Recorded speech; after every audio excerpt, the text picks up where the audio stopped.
When I joined the band, it was an exciting time. We called the band Vicious Angel. We were a combination of Van Halen and Bon Jovi. We weren't particularly glammed out. Our usual stage clothes consisted of ripped jeans and t-shirts. Visually, the goal I had for myself was to be in great shape, take off my shirt on stage, and get as primal as I could.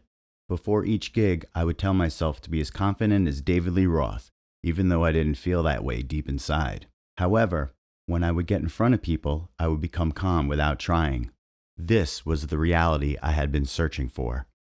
Every aspect about being in a band was exciting and kept me driven. I loved rehearsing, writing, making flyers for the band, promoting shows, playing shows, and even carrying equipment.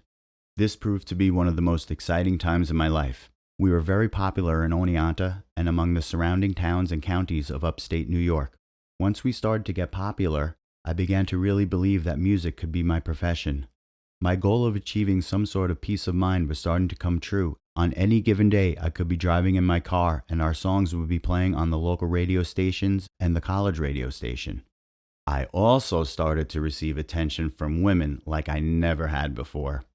My theory was to grow my hair, lift weights, and sing in a band with my shirt off, and that would be a good way of attracting women. Little did I know it would work. On one hand, when you are a 20-year-old man with a high libido and women are throwing themselves at you, it's something you can't resist. On the other hand, when you are a person who suffers from severe anxiety, depression, and then you add on the AIDS epidemic at the time, sleeping with women would cause anxiety attacks that would last for days on end. I would wonder who else these girls have slept with, and I would catch AIDS. It was a double-edged sword. I wanted to get laid, but it scared the shit out of me afterward. While the band won every music competition we entered, we also would receive fan mail, 6-packs of beer constantly being left at my door with a red ribbon on top, articles in regional newspapers, being followed by girls in public, and like I said, airplay on local radio. I never developed an ego about it.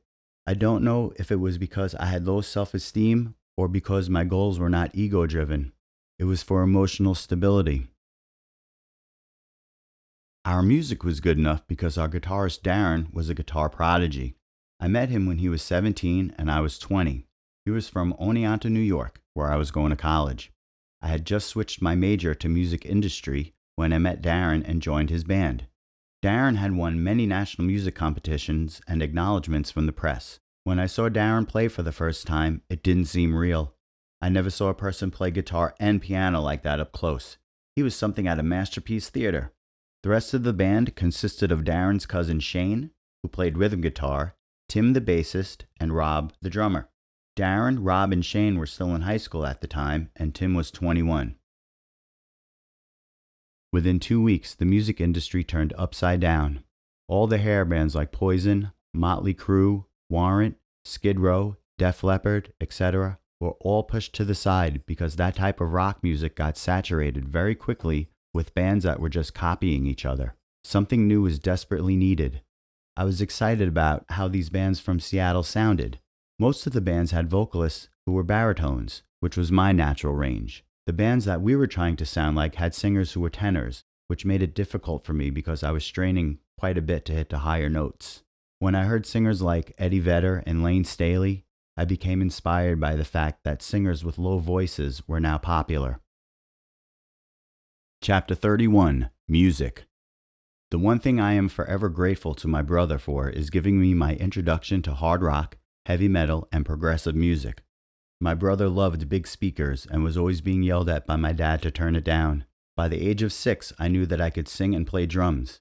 I could picture in my head what the drummer was doing and was able to copy the parts as I used oversized chopsticks to bang on my desk and pillows. The first band that did it for me was Kiss. My classmate in the first grade brought Kiss Alive 1 to class for everyone to listen to. His dad was the original Tony in West Side Story. Anyway, I got my turn to listen to Kiss for the first time on headphones. This was my first profound moment with music and planted the seed for what I wanted to do in life. The first Kiss song I heard that day was Cold Gin. As I listened, I stared at the album cover and the picture magazine that came with it. I was in awe. 4 guys in makeup and crazy costumes. To me, they were beyond human. After that day in 1975, all I wanted was Kiss until 1978. It was in 1978 that the most important day of music happened for me. I was brought to a place where a band literally took away my anxiety, fear, worry, sadness, and made me feel primal and alive for the first time in my life. That was the day my brother brought home Van Halen 1 the week it came out. On the back of Van Halen 1 is a short thank you to Gene Simmons of Kiss.